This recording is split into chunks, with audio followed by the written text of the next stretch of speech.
Olá, eu sou Janaína Spolidori, especialista em neuroeducação e elaboradora profissional de materiais didáticos. E no vídeo de hoje eu vou mostrar para vocês um manual que nós do Grupo Spolidori de Educação preparamos para os professores alfabetizadores.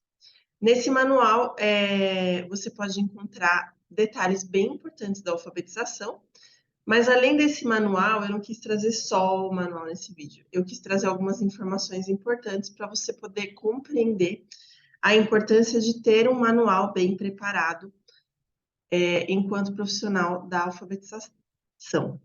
Então, eu vou compartilhar a tela com vocês. Esse daqui é o nosso manual do alfabetizador volume 1. Na verdade, ele vai ser um resumo do que aconteceu aí, do que rolou na nossa primeira jornada do Alfabetizando do Zero, que é uma das jornadas mais assistidas aí da internet, em relação ao alfabetizar. Então, ela é bem relevante aí, caso você trabalhe com alfabetização, e se você não trabalhar também, porque a gente sabe que tem alunos chegando no ensino médio sem serem alfabetizados. Então, enquanto todos não puderem cobrar alfabetização como deve ser, a gente não vai chegar em uma alfabetização bem preparada aí para a população. Aproveita e se inscreve no canal, curta o vídeo e compartilhe sempre o vídeo, gente, nunca os materiais, com as pessoas que podem se beneficiar disso. Eu preparei aqui para começar esse vídeo, para não falar só do manual, para você primeiro entender por que você precisa ter um manual. Dois slides especiais, o primeiro é sobre o foco do alfabetizar, e o segundo é sobre ler versus escrever, porque ler não é escrever e escrever não é ler. É por isso que às vezes a gente tem aquele aluno que escreve bem, mas lê mal, e vice-versa, né? Porque as pessoas não entendem que são rotas diferentes no cérebro, com estímulos diferentes, com tudo muito diferente. E daí a pessoa vai lidando com a leitura achando que é escrita e com a escrita achando que é leitura. Não dá certo. Simples assim. O foco do alfabetizar, gente. Cada método de alfabetização criado até hoje, sendo que o último foi criado ali pouco depois de 1850, ele vai ter um foco diferente. Por isso que a alfabetização não dá certo. Porque quando o alfabetizador dá foco em só um deles, em só um desses métodos, o que vai acontecer? Ele vai colocar um holofote em cima só daquela característica da alfabetização. E as outras características vão ficar no escuro. Então, essas características do escuro são as falhas da alfabetização que a gente vê em quase todas as salas aí do Brasil. Na verdade, eu diria todas, se eu pudesse comprovar. Mas quase todas, porque toda sala a gente tem um aluno com dificuldade aí, e essa dificuldade pode vir deste processo falho na alfabetização. Então, por exemplo, se eu dou foco na visualização de letras, né, esse foco aí na visão, eu estou dando foco num método chamado soletração. Na verdade, esse é o método mais antigo que a gente tem, dos primórdios mesmo da história da escrita, e ele perpetuou durante muito tempo e até hoje ele é utilizado em algumas atividades de alfabetização, na verdade em várias, mas a pessoa nem sabe que aquilo é um método de soletração, por isso que eu estou falando que é importante você bater o olho na folha e falar, essa atividade é de soletração.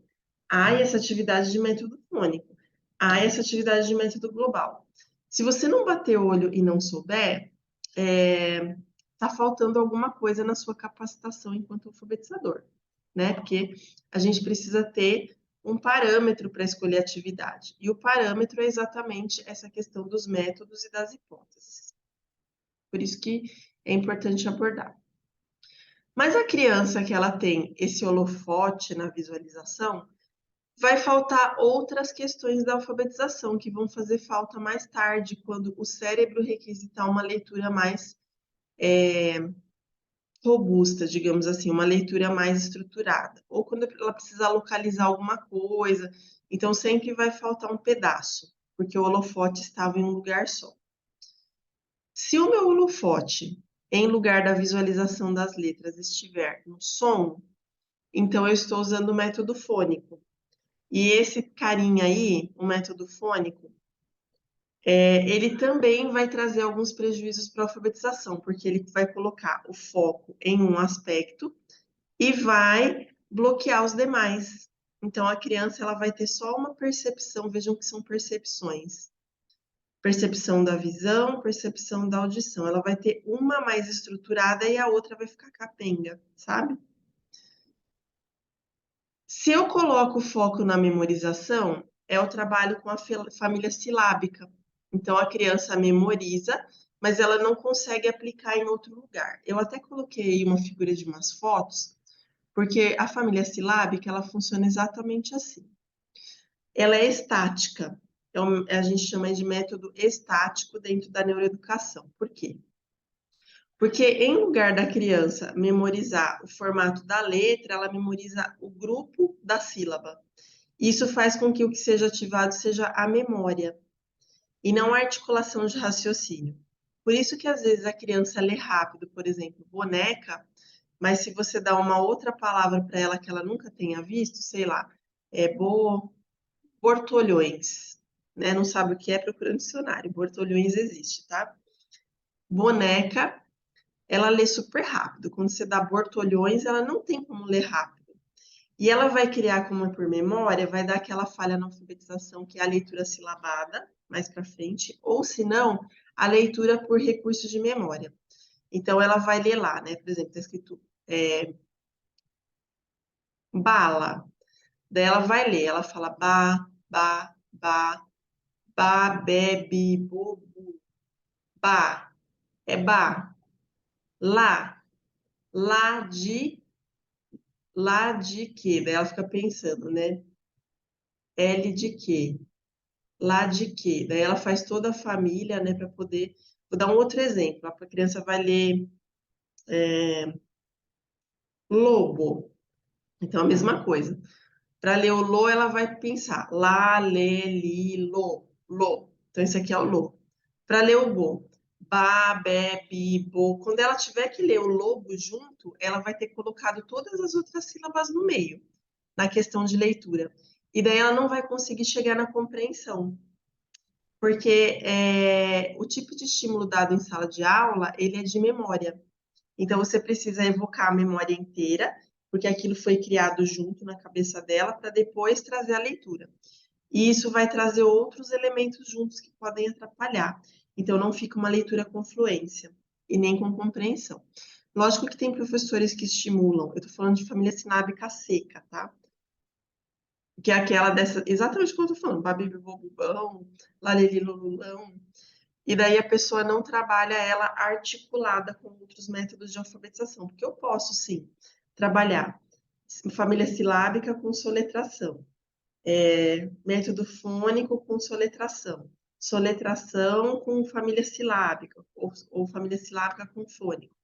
Essa mescla de métodos sintéticos é que vão trazer aí o reconhecimento inicial da decodificação. E depois a gente tem que trabalhar com métodos analíticos, né? Então, mas o mais importante é você entender que cada um deles tem um foco, e esse foco vai fazer com que a criança tenha mais ou menos falhas na alfabetização. Quanto mais focos você poder instrumentalizar o seu aluno, mais fácil vai ficar a alfabetização para ele. E isso só vai aparecer no terceiro ano, mesmo que tenha sido usado no primeiro, porque o cérebro leva em torno de 2 anos para maturar o processo. Então, o que você fez no primeiro é o pessoal do terceiro ano que vai falar se você fez certo ou não fez. Não adianta falar, porque eu alfabetizo, meus alunos saem lendo e escrevendo, para você. Mas pode ser que por um parâmetro de terceiro ano, isso daí não cause uma maturidade suficiente. E é você, do primeiro ano, que vai determinar como que esse aluno vai estar no terceiro. Essas informações, gente, se você achou interessante, eu tirei do meu livro. Sou escritora aí de livros, né? Eu tenho aí 4 livros publicados e eu tenho mais de 80 mil atividades feitas, então não é pouca coisa. O meu livro Neurogênese da Alfabetização, que eu vou deixar o link no resumo do vídeo, ele vai trazer tudo isso que eu expliquei muito mais. Então ele vai explicar aí como que acontece a alfabetização de dentro para fora. É quase que um livro de cabeceira de alfabetizador. Depois que você lê esse, você olha para os outros que você tem e fala assim: nossa, É o resumo daqueles lá e mais 50 livros aqui dentro, mas tudo muito simplificado, com gráficos, com imagens. E é tão legal que eu vou falar para vocês que eu tenho tido até uns feedbacks bem interessantes. Então, a gente tem imagens muito interessantes que vão resumir tudo que você leu. Então, ele é bem mastigadinho aí mesmo para quem esteja em processo de pedagogia ainda, né? Falei que eu ia falar também sobre o ler e escrever, né, gente? Ler não é escrever, escrever não é ler. Por quê? O escrever é um processo social, então eu escrevo para poder me comunicar com outro. O ler, também posso ler em público, mas ele é um processo mais individual. Por isso que ele vai precisar de conhecimentos diferentes do professor sobre o escrever. Então, ler e escrever não é igual. Por isso que o aluno às vezes escreve, mas não consegue ler o que ele escreveu. Ou ele escreve, mas não consegue ler o que a outra pessoa escreveu, sabe? O escrever e o ler, eles começam em lugares diferentes do cérebro. O escrever, ele vai começar no lobo temporal, com a verbalização da palavra. Por isso que, na sondagem lá da Emília Ferreiro, a primeira instrução é: dite a palavra. Porque quando você dita a palavra, você aciona a rota de escrita do cérebro. Quando você coloca uma imagem, que é super errado colocar a imagem para a criança escrever, porque você não sabe a verbalização dela naquela imagem. Às vezes você colocou, sei lá, você colocou o desenho que você acha que é uma barraca, mas a criança acha que é uma tenda. E daí ela vai escrever o que ela acha e você vai achar que ela está em outra hipótese de escrita, porque a verbalização da palavra dela é diferente da sua. Por isso que a gente começa com essa verbalização. Ela precisa ecoar na rota de escrita do cérebro, num ditado, para que a criança possa escrever o que você precisa, né? Então, é assim que começa a, a, a escrita. A leitura, ela começa com o contraste da letra no papel. Então, é num lobo diferente.